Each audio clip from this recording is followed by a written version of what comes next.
I I finished Witcher last night. I beat Witcher 3, The Wild Hunt. Man, it's it's a weird feeling when the credits roll. I've been playing that game for 2 years on and off, and to see it all the way through to the end, it's surreal. It it kind of feels like you've lost a friend. I know that sounds kind of weird, but you get attached to the world and the characters. So feel I feel kind of weird. Feel like it's how I'm gonna feel when I finish Wheel of Time. My wife and I got a new coffee maker for Christmas. My sister bought it for us, and let me tell you, nothing hits like a simple pot of coffee. Brings me back to my childhood. I'd wake up, Texas grandparents would be making coffee, and grandma would be making bacon, pancakes. Grandpa would be sipping his coffee, and yeah, it's nice. How's everyone's Christmas and holiday? Getting any fun gifts? Any fun new traditions, new memories? I do enjoy the holiday of Christmas, and it's my favorite time of year. But there is this other kind of magic and coziness that you feel the week after Christmas. That was when I fully dove into Witcher 3, just to finish it up, do all the last minute side quests and sipping on coffee and all that. Wife and I just enjoying that. And Happy New Year, my gosh. It's a new year. 2025. I I can't believe it. Like, time just flies by. The other night my wife and I were talking, and the question came up, how many books did we read last year? And I really had to think about it because it's a question I don't think about. I think I read like 16 or 17 books last year. And maybe I listened to like 2 or 3 audiobooks. It's a number I really don't care about or really just think about. When I look back on 2024 and the books I read, I'm not going to think about, oh, I read 50 books, 100 books. I'm going to be thinking about the experience of reading and the memories I had reading those books.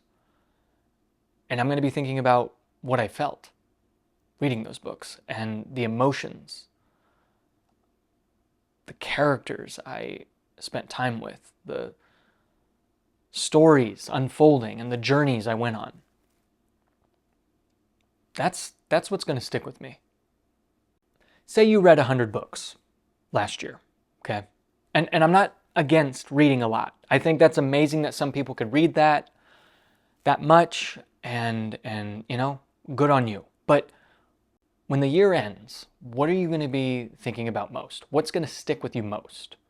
The 100 books you read, or the 2 or 3 books that really, really hit you, really stuck with you? And I always talk about the journey, not the destination. And one journey I went on is the Wheel of Time journey. Last year, I read books 4 through 12. I don't have the 4th book with me, but yeah, this is a journey that I started March of 2023. and I've just taken my sweet time with it. When I look at Wheel of Time, I don't look at each book individually. I look at them as like a chapter or a part in the overarching story. So when I look back on the year of 2024 and all the books I read, Wheel of Time is kind of just one book, one journey. And it's a journey that I have enjoyed immensely. No other fantasy series has done what Wheel of Time has done. And I can talk about, the world building, the magic system, the lore and the history and the characters. It's how this story is executed and presented. And it's presented in such a natural way. It's executed in this day-by-day pacing, moment-by-moment pacing that makes you feel like this world is alive. And these characters truly feel real because you see these characters develop and change for the better, for the worse. That's what makes this series stand out so much. And a lot of people are not going to be reading this. It's 14 books long. That's a lot. And a lot of people don't have the patience for that. But the people who do, I'm telling you, this is worth it.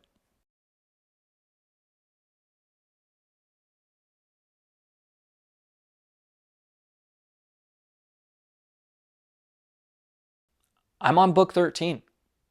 I have 2 books left. And coming to the end here. And when I started Wheel of Time in 2023, I vowed to not read anything else outside of this series, especially no other fantasy, because I didn't want to distract myself or get confused with other magic systems and other fantasy worlds. But after I finished book 11, Knife of Dreams, that was the last book Robert Jordan had written before he passed, I wanted to take a break. I decided to try out a little bit of Stephen King. I first started with Mr. Mercedes, and I think at this time I wanted just a good thriller, mystery, detective kind of book, and this was great. This was fun. It was just a good kind of popcorn book. It was kind of my first taste of Stephen King and his writing style. Stephen King's writing is very straightforward. And I don't mean that in a negative way. I mean it in, it's very accessible and it's just good storytelling. Simple, straightforward. It's not poetic and crazy deep. You don't have to read in between the lines. And then I dove into Misery. I don't have the copy with me because of friends borrowing it, but that was kind of my first taste of classic Stephen King and the spooky side of it, his horror side. It's probably one of my favorite books of his, and probably one of my favorite books, period.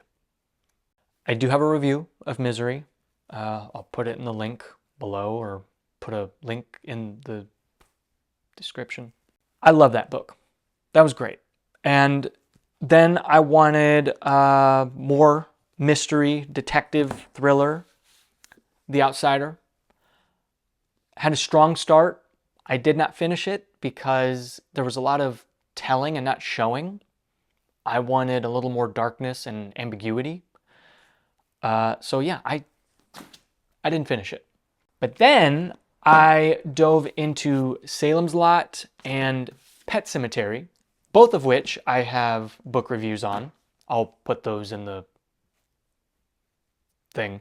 Now, going into these, it was Halloween, and I wanted to be scared. I wanted to be scared out of my pants. I wanted nightmares.